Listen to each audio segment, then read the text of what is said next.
Repayment అనేది మైనారిటీని కరెక్ట్గా చేస్తున్నారు. ఎస్సీ ఎస్టీ బీసీ కార్పొరేషన్లో రీపేమెంట్ సబ్సిడీ తీసేసుకుని వదిలేస్తున్నారు ఇంటి బట్టి. అందుకని ఇది కొద్దిగా ఇబ్బంది పడతాను ప్రభుత్వం. నేను మాట్లాడుతున్నాను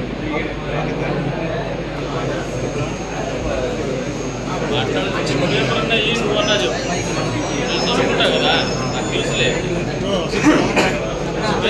పేపర్ ఇప్పుడు నువ్వన్నా చెప్పు ఏదో చెప్పు పైసా ನೀವು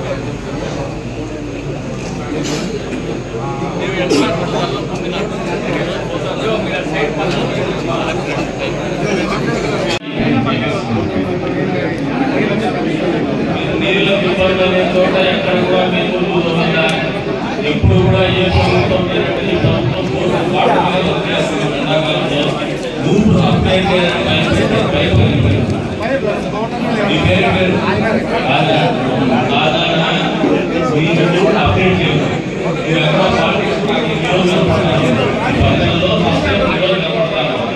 జలజీవన మిషన్ కింద కానీ మండల కానీ ఒక నయా పైసా విధానం పెట్టకుండా మీరు ఎవరన్నా ఫోన్ చేసైతే ఫోన్ వేసుకుంటే ఫోన్ వేసి మోటార్ వేసుకుంటా అంటే నువ్వు రాజకీయాల్లో అప్డేట్ లేవు. వాస్తవం ఇది నీ తప్ప.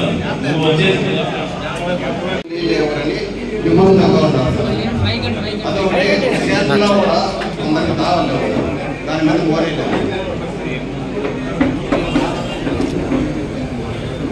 స్థానిక నాయకులు ఊళ్ళలో భూములు ఎవరన్నా పోనీకపోతే ఈస్మెంట్ యాక్ట్ ప్రకారం వెంటనే రెస్పాండ్ అవుతాము.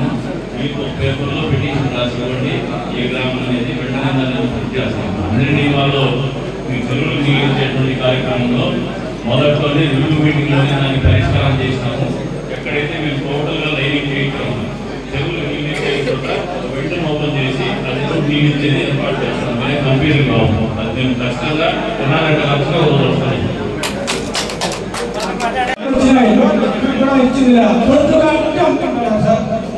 మా పల్లెలు ఏదే కానీ ఏమన్నా మా పల్లెకి తొట్టి కానీ లోన్ కానీ ఏదే వస్తామంటే చేస్తామండి. ఒక్కటి కూడా ఇచ్చింది లేదు. మేనేజ్మెంట్ వచ్చి ఆంధ్రాపు ఉంటుంది అప్పుడు ఎలక్షన్ ఉంటాడు మరి కూతురు గారు ఆంధ్రాపు ఉన్నాడు. ఈయన మేనేజ్మెంట్ నలుగురిలో ఆంధ్రాపు ఉంటుంది. లోన్లు రాని పీజీ కంపౌండ్ ఏం కానీ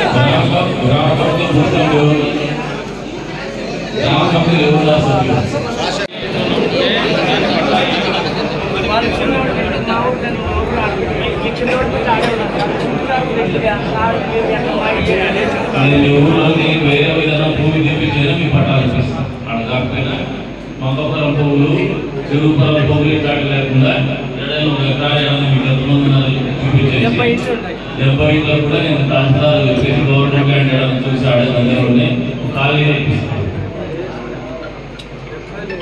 చూడలేదా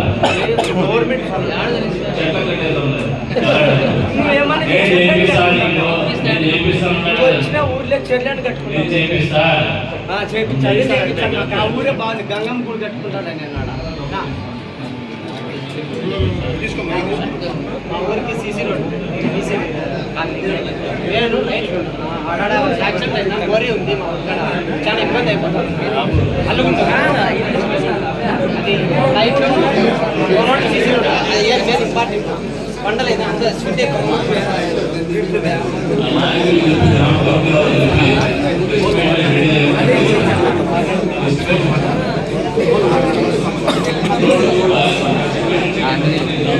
గిరేనా కొంచెం సైడ్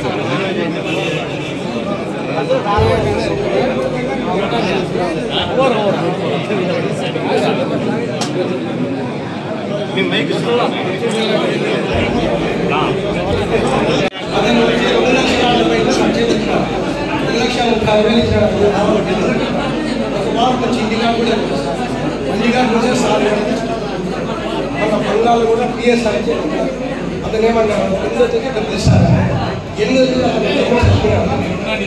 అందులో విద్యాశాఖ ఆడికి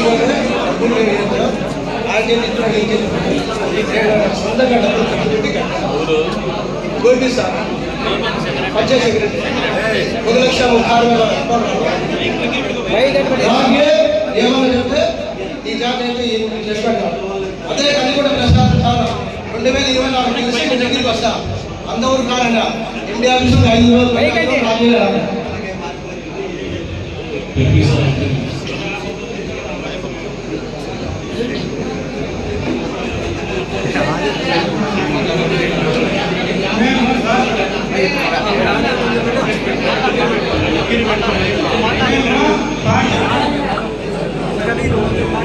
పార్టీకి మేము బాగా ఉదయించాలని కూడా అక్కడ కష్టపడి ఉంటాం.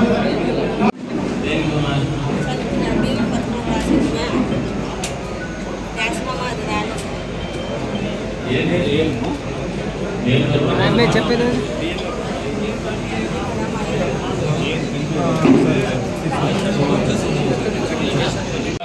మీ అందరికీ పేరు పైన ధన్యవాదాలు తెలుపుకుంటూ అదేవిధంగా ఎంపీఓ గారికి తహసీల్దార్ గారికి చెప్తున్నాను. తహసీల్దార్ ఆఫీసులో మాకు పనులు జరగడం లేదు. దయచేసి మీరు అండగా భావించండి. హౌసింగ్ పొల్యూషన్ సర్టిఫికేట్ కూడా ఇష్యూ ఉంది మీతో. రెండోది అంగన్వాడీ బిల్డింగ్ ఎక్కడది ముప్పార్లపల్లిలో అంగన్వాడీ బిల్డింగ్ పూర్తయి నాకు తెలిసింది గత ప్రభుత్వం పూర్తయింది. గత ప్రభుత్వం తాళా వేసుకుంటే పేపర్ వార్తల్లో కూడా వచ్చింది. వార్తల్లో వచ్చినాక 10 నెలల పాటు అధికారంలోకి వచ్చినాక 10 నెలల తర్వాత చెప్తారు 10 రోజుల్లోనే చేయించుకోవాల్సింది. ఫస్ట్ ఈ రోజు పోలీసు పోలీసుని మీది జాయింట్ యాక్షన్ పెట్టుకొని తాళాలు గోలు కొట్టేటువంటి పిల్లలు ఉంటే లెటర్ బోర్డు తప్పవచ్చు. వానికి సంబంధం లేదు. అధికారం తీసుకుని ఎవడో వచ్చినాడంటే క్రిమినల్ కేసులు పెట్టండి. క్రిమినల్ కేసు పెట్టకపోతే మీరు వెళ్ళిపోతారు. బెదిరించే వాడికి వస్తే క్రిమినల్ కేసు పెట్టండి. ఇది ఈ రోజు క్లియర్ చేయాలి. మీటింగ్ అయితేనే 4 గంటల లోపల నాకు అంగన్వాడీ జ్ఞానం పిల్లలకు అప్ప చెప్పండి.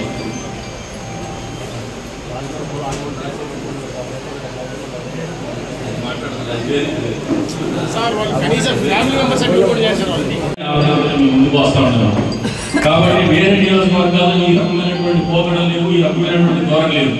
మీరు ఒక రకంగా అదృష్టవంతులు. కానీ మీరు నన్ను పదే గుర్తిస్తా ఉన్నారు, పార్టీని గుర్తిస్తా ఉన్నారు. వ్యక్తిగతంగా నేను చెప్పడం నా పార్టీ పరంగానే మీరు పార్టీని విస్మరిస్తా ఉన్నారు. అధికారంలోకి వచ్చిన తర్వాత ఇది వాస్తవం అని చెప్పేసి కూడా మళ్ళీ హెచ్చరిక చేస్తాను. పార్టీ అనేది లేకపోతే మనం ఎవరు లేదు. మీరు గ్రామాల్లో కూర్చొని మాట్లాడుకుంటేనే పార్టీ బలంగా ఉంటుంది. సమస్యల పరిష్కారం జరుగుతాయి. గ్రామాల్లో నాయకత్వం బలోపేతమైంది. అంతేగాని మా ఇంట్లో కూర్చొని నేను రాసిస్తానని చెప్పేసి మండల నాయకులు అనుకున్నా నేను అనుకున్నా కూడా మనంతకు మనం ఇంత విషయం తీసుకుని రాజకీయంగా చచ్చిపోయే వాళ్ళం అవుతామని చెప్పేసి కూడా వాస్తవం మీరు అందరూ గ్రహించుకోమంటున్నాను. కాబట్టి ముందు దగ్గర పెట్టుకొని ఈ రోజు నుంచైనా కొంత రంగాన్ని నేను చెప్పినటువంటి కార్యాచరణని ఆచరణలో పెట్టమని చెప్పేసి కూడా మండల నాయకత్వాన్ని కూడా కోరుతా ఉన్నాను. వచ్చే రోజుల్లో మీకు ఏదైనా కష్టాలు ఉంటే ప్రతి నెల కూడా మీరు మీటింగ్లో మాట్లాడుకోండి. సమస్య పూర్తి కాకుండా నా దగ్గర కూడా రండి. అంతేగాని గుంపులుగా నా దగ్గరికి వస్తా అంటే నాకు కూడా సమయం 24 గంటలే ఉంటుంది. 6 మండలాలు ఉన్నాయి, 36 వార్డులు ఉన్నాయి. అది అభివృద్ధి ఒకటి ఉంటుంది. ఇవన్నీ రొటీన్గా జరిగేవి. ఇవి కాకుండా మనం కొన్ని వాగ్దానాలు చేసినాం. ఇండస్ట్రియల్ కారిడార్ని వాగ్దానం చేసినాం. టెంపుల్ టూరిజం అని వాగ్దానం చేసినాం. ఇవంతా చాలా పెద్ద కార్యక్రమాలు. ప్రభుత్వం శక్తినంతా ఉపయోగించిన తీరనటువంటి కార్యక్రమాలు. వ్యక్తిగతంగా మనం కేంద్ర ప్రభుత్వంతో పనిచేసుకుంటే కానీ ఆచరణకు నోచుకోలేనటువంటి కార్యక్రమాలు. కాబట్టి నాకు పనిచేసే టైంలో ఉంటుంది. అందరూ అర్థం చేసుకోవాలని చెప్పేసి కూడా కోరుతా ఉన్నాను. వచ్చే రోజుల్లో మీకు అందరికి కూడా ఇప్పుడు అర్థమైంది. కొంతమందికి వచ్చేసి వాళ్ళు మమ్మల్ని మిమ్మల్ని పిలిచేది మీరు ఎంతమంది మీ గ్రామంలో పిలిచి కూర్చోబెట్టుకున్నారో ఫస్ట్ ఆలోచన చేసుకోండి. మళ్ళీ మమ్మల్ని పిలిచలేదని చెప్పి తెలియదు. అది పద్ధతి. అది కాకుండా మేమేమి చేయము, పార్టీని అంతా చేయాలా, పార్టీకి మాత్రమే బాధ్యత ఉంది. ఈ సమస్య అనేది నల్లజల్లు మండలంలో తనకల్ మండలంలో రెవెన్యూ సమస్యల మీద పరిష్కారం దొరకనటువంటి పరిస్థితులు మీ 2 మండలాలు కూడా ఏర్పడినాయనేది నాకు కూడా అర్థం ఉంది.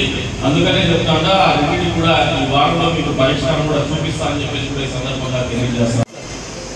బాధ్యత ఏంటంటే మీటింగ్ పెట్టుకొని మన ఊళ్ళో పరిస్థితి ఏంటి, మనం ఎమ్మెల్యేలు కానీ మన మండల పార్టీ కానీ మనం ఏమడగల, మనం ఏం సమస్య పరిష్కారం చేస్తే మన ఊళ్ళో ప్రజలు మన ఎంత వస్తారు. ప్రజలు ఎప్పుడు కూడా ఓటర్లు ఎప్పుడు కూడా ఒక పార్టీకి నిలబడిపోరు. మనం చేసే మంచి పనుల నుంచే మనల్ని గెలిపిస్తూ ఉంటారు. మన మీద మంచి అభిప్రాయం ఉంటే మన ఎంత వస్తారు. మన ఇంట్లో సదప్రాయం లేకపోతే మన ఇంట్లో మనం 100 కాదు 1000 కాదు 2000 కాదు 5000 రూపాయలు ఓటు ఇచ్చినట్టుగా మా బిఏ చంద్రన్న గారికి ఫోన్ చేసి నేనే చెప్పేస్తాను. ఇంత పలానా గ్రామంలో గ్రీవెన్స్ వచ్చింది అటెండ్ చేయాలి. వితిన్ 24 hours 24 గంటల్లోనే బోరేస్తాను, మోటార్ ఇస్తాను, నీళ్ళ సమస్యను పరిష్కారం చేస్తాను. ఇంకా కొన్ని సమస్యలు ఉన్నాయి. డీపీ కోసం తిరుగుతానే ఉన్నాడు. మీరు అదేదో దగ్గర ఉంటే డిఏ గారికి తీసుకెళ్ళుకున్నాడు. ఈయన దగ్గర పాల్గొనడం ఆయన దగ్గర పాల్గొనడం. మా దగ్గర సమస్య లేదు. ఎందుకంటే డీపీలు ఎప్పుడు లేనట్టు 10లో 70 ఇస్తారు అని చెప్పితే ఒక నియోజకవర్గానికి నేను కొట్లాడి 100 తీసుకొచ్చాను. 100 తీసుకొచ్చిన తర్వాత కూడా ఒకరు ఇద్దరు నా దగ్గరికి ఇంకా వస్తాను. గతంలో మాదిరిగా వచ్చిన వాళ్ళకి నాకు 2 నెలలు టైం నేను ఎప్పుడు చెప్పడం లేదు, వెంటనే ఇప్పించేస్తాను. అది వీళ్ళు కూడా చెప్పినాను కానీ మరి ఎందుకు కన్వర్ట్ చేసుకోవడం లేదో దానికి కూడా 24 గంటలు నేను పరిష్కారం చేస్తాను అని చెప్పేసి కూడా ఈ సందర్భంగా తెలియజేస్తాను. ఇవన్నీ పోతే ఉపాధి హామీ పథకం కింద మీ మండలానికి గతంలో గ్రాంట్ ఇస్తారు. ఇప్పుడు మళ్ళీ మీరు ఎస్టిమేషన్స్ పెట్టుకోమని చెప్తాను. మళ్ళీ పనులు ఇస్తారు, మీరు చేసుకునే పనులే ఇస్తారు. మీకు ₹2 వచ్చే రకంగా ఏర్పాటు చేస్తాం. ఇవన్నీ అంతేకాకుండా కొన్ని రెవెన్యూ సమస్యలు ఉన్నాయి. మీ గ్రామ ఈ సమస్యల పరిష్కారం చేస్తామని చెప్పేసి కూడా ఈ సందర్భంగా తెలియజేస్తాను. ఇవన్నీ కూడా మీకోసం నిరంతరం ఆలోచించేటువంటి ప్రభుత్వం కానీ నాయకత్వం కానీ పార్టీ కానీ మా ముందు మండల నాయకులు కూడా మీరు మారాలి. ప్రతి నెల ఖచ్చితంగా మండల మీటింగ్ ఎత్తాలి. వాళ్ళని అంటారని గ్రామ నాయకులు మీరు కూడా తప్పు చేస్తారు. వాళ్ళు మీటింగ్ పెట్టాక గ్రామాల్లో మీరు ఎన్నిసార్లు మీటింగ్లు పెట్టారో తెలియదు. ఎవరు పెట్టుకోరు క్యాష్ ఏమైపోయిందంటే ఇక్కడ స్టేట్ దగ్గరికి వచ్చేసి మండలంలో అనేసి అయిపోయిందబ్బా ఇది అయిపోయింది. ఇది తప్పు, గుర్తుపెట్టుకోండి. ఫస్ట్ మీ బాధ్యత మీరు నిర్వర్తించండి. సిగ్గుతో మానంగా మీరు మీ గ్రామాల్లో మీటింగ్ పెడితే మండల మీటింగ్ పెడతాడు ఆయన, మీరు చేయరు, ఆయన పెట్టాలంటారు. మూడోది 10 నెలల కాలం అయితే 2 నెలలు పోతే జూన్ వస్తుంది. 2 నెలలు ఇది 11వ నెల, 2 నెలలు 12వ నెల, సంవత్సర కాలం పూర్తయింది. ఇన్ని చేసినా కూడా మీరు ప్యాషన్ అయిపోయింది. వచ్చేసి స్టేజ్ దగ్గరకు వచ్చి మండల కమిటీలో ఇంకా ఎమ్మెల్యే వాడికి దగ్గరకు వస్తారు కాబట్టి నాకు తిట్లే, నేను రాకపోతే నన్ను తింటాను.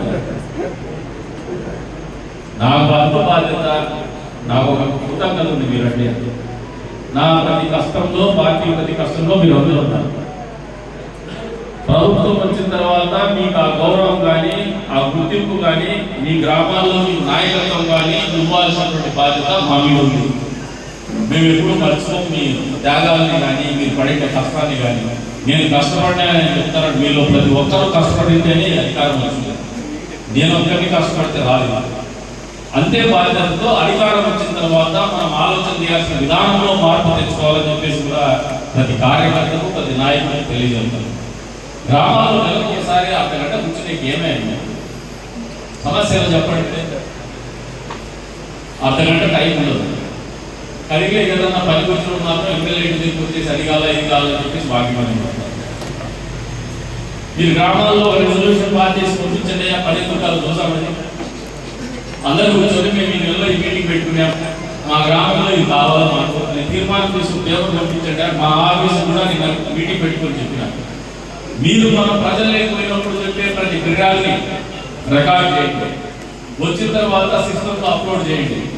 అప్లోడ్ చేసి దానికి మళ్ళీ వాళ్ళతో మాట్లాడి పరిష్కారం జరిగిందా లేదా, పరిష్కారం జరగకపోతే ఎందుకు జరగలేదు కూడా జరుగుతుంది. ఏసీసీ వాళ్ళు మీకు అది రాలే ఇది రాలే మీ పక్కన వచ్చింది ఏది ఇచ్చినారని రెచ్చగొట్టేటువంటి కార్యక్రమం చేస్తారు. ఆ ట్రాప్ లో మీరు పడ్డానికి మీరు పోతారు.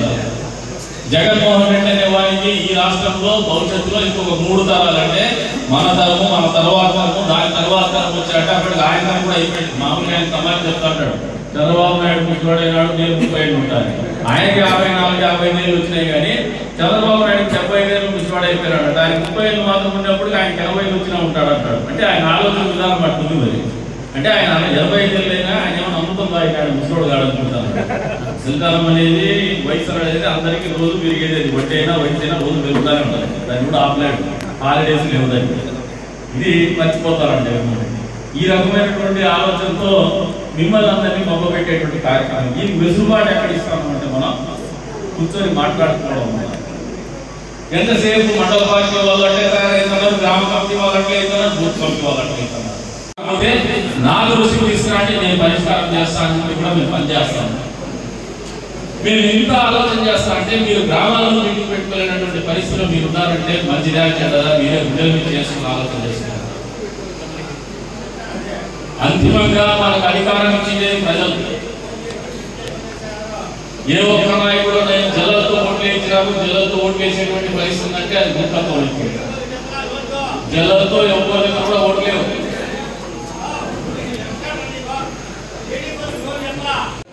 గ్రామాల్లో కమిటీలు మాట్లాడకుండా పోతే, మీరు మీటింగులు పెట్టుకోకపోతే, మీరు సమస్య మీద నా దగ్గరికి వస్తే, ఇందాక గాయకాపల్లి ఆయన వచ్చినాడు, పని అడిగినాడు, ఈ బూత్లో ఇప్పుడు మెజారిటీ వచ్చింది ఏమైనా అడిగినాడు. చేస్తా మనోడు చేస్తా కానీ దండిస్తా. మీరు తలదించుకునే పరిస్థితి మీరు కల్పించుకుంటే మీ దౌర్భాగ్యం. నేనేం మొహమాటాలు పోను, పచ్చిగా చెప్తా. మీరు మీటింగ్ పెట్టుకోలే, మీకు ఎందుకు పని చేయలే? న్యాయమా కాదా? ఏమైనా మరి మీరు ఆలోచన చేసుకోండి. పని కావాలనుకున్నప్పుడు మనకు గౌరవం కావాలనుకున్నప్పుడు పని చేయాలి. అధికారం వస్తానే మనకు అన్ని కావాలి కానీ బాధ్యతలు మర్చిపోతామని తెలియజేస్తాను. బాధ్యతలు మర్చిపోతామని చెప్పేసి కూడా తెలియజేస్తాను. ఇంకా చిన్న చిన్న సమస్యలు ఉంటాయి. మీరు మాట్లాడుకుంటా ఉంటే మీలో మీకు ఒకటి రెండు మామూలు నల్లజరువు చాలా ప్రసిద్ధి ఏంటంటే లిటిగేషన్ ప్రసిద్ధి.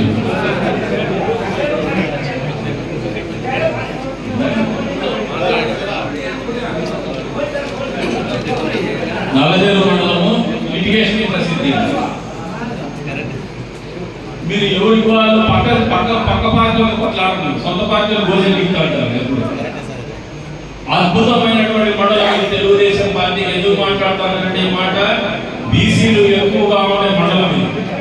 ఎప్పుడు కూడా తెలుగుదేశం పార్టీని ఆదరించాలనుకునేటువంటి మండలం ఇది. అయినప్పటికీ అప్పుడప్పుడు మనం కుంటుపడుతున్నాము, దెబ్బతింటున్నాము. ఎందుకంటే నాయకత్వంలో ఉన్నటువంటి సమన్వయ లోపం అనేది మీరు గుర్తు తెచ్చుకోమని చెప్పేసి కూడా ఈ సందర్భం. ప్రజల గురించి కానీ పార్టీ గురించి, వాళ్ళ పార్టీ గురించి కానీ పట్టించుకున్నటువంటి జగన్మోహన్ రెడ్డి ఈ 10 నెలల కాలంలో మళ్ళీ ప్రజలను మొక్కబెట్టాలనే ఆలోచనతో, వాళ్ళ కార్యకర్తలు కూడా మొక్కబెట్టాలనే ఆలోచనతోనే మళ్ళీ అధికారంలోకి వస్తా అని మాటలు చెప్తా వస్తారని ఈ మధ్యకాలం మీరు ఉన్నారు లేదో వాస్తవంలో మీరు అర్థం చేసుకోండి. నాకు తెలిసి 5 ఏళ్ల జగన్మోహన్ రెడ్డి పరిపాలన ఆంధ్రప్రదేశ్ రాష్ట్రంలో ఇంకొక 3 తరాలు పోయినా కూడా జగన్మోహన్ రెడ్డి అనేవాడిని చూస్తే తెలుగుపోయి ఉచ్చబోసుకునేటువంటి పరిస్థితుల్లోనే ఆయన పరిపాలన కొనసాగించింది కానీ ప్రజలు. ఎందుకంటే ఎలక్షన్స్ నాటికి వచ్చేసరికి ల్యాండ్ టైటిలింగ్ యాక్ట్ కావచ్చు, లేదంటే వాళ్ళ నాయకులు చేసినటువంటి భూ కబ్జాలు కావచ్చు, దౌర్జన్యాలు కావచ్చు, కర్ణాటక మధ్య వ్యాపారం కావచ్చు, ఇవన్నీ కూడా ప్రజలు ఇంకా మర్చిపోవాలి. అదేవిధంగా ఉపాధ్యాయ వర్గాల్ని బ్రాండీ షాప్ దగ్గర క్యూ లైన్లో పెట్టినటువంటి పరిస్థితులు ఉపాధ్యాయులు మర్చిపోవాలి. బాత్రూమ్లు కడిగించి ఫోటో కొట్టమని చెప్పినటువంటి పరిస్థితులు ఉపాధ్యాయులు ఉద్యోగులు మర్చిపోవాలి. పాపం జగన్మోహన్ రెడ్డి మర్చిపోయారని అనుకున్నాడు. 10 నెలలు అయిపోయింది మర్చిపోయినాడు. వీళ్ళందరికీ మామూలుగా ఎంత పెట్టినా కానీ ముందు సామెత మామూలుగా ప్రజాస్వామ్యం ఏం చేసి అనేది ఒక దూరం వస్తుంది, ఇదే మనల్ని గెలిపిస్తుందనే భావనలో జగన్మోహన్ రెడ్డి ఉన్నాడు. ఇవన్నీ మామూలుగా సహజంగా సగటు మనిషి ఉన్నటువంటి లక్షణాలు. ఈ లక్షణాలు పుంజుకొని మళ్ళీ ఎలక్షన్లో గెలుస్తామని భ్రమలో ఆయన బతుకుతున్నాడు. కానీ వాస్తవాలు నేను నిరంతరము ఎప్పుడు కూడా గమనించేటువంటి పరిస్థితి మీకు చెప్తాను. ఐవార్లు అప్పుడప్పుడు పోయి మాకు ఇంకా అది ఇది అంటున్నారు. కానీ మరి ఏం చేస్తారంటే ఈ వద్దు స్వామి వాడు మాత్రం వద్దునైనా మనకి ఎక్కువ పర్వాలేదు కలిసి 3 నెలల జీతం వస్తుంది ప్రశాంతంగా ఉందామని చెప్తాను. ప్రభుత్వాలు చేసుకుపోతే ఎంతైనా చేయించుకోవడానికి ఎంత చేసినా తృప్తి చెందినటువంటి పరిస్థితులకి రాజకీయాలు జరుగుతూ ఉన్నాయి ప్రజాస్వామ్యం. దాన్ని ఎవడు మార్చలేడు. మన ఆలోచన, ప్రజల్లో ఆలోచన కానీ మన ఆలోచన రాజకీయ పార్టీల ఆలోచన మారినప్పుడే దాంట్లో మార్పు వస్తుంది. ఈ మాట ఎందుకు చెప్తారంటే జగన్మోహన్ రెడ్డి ఏ మారినా లేదనుకున్నాడు. ఏ మారినా కూడా పాపం ఈ ప్రభుత్వంలో మా ఇంకా పూర్తి స్థాయిలో 100% మేము ఆశించినట్టు అన్ని కాళ్ళ కడియాలు, నడుము కొట్టాలు, నెత్తిన పాపిడి బిల్ల, ముక్కుపుడుగా ఇవన్నీ కూడా రాలేదు అనే ఆలోచన వాళ్ళు వచ్చినా వీటిపడి జగన్మోహన్ రెడ్డి మాత్రం ఓటేది అయినా అంటున్నారు.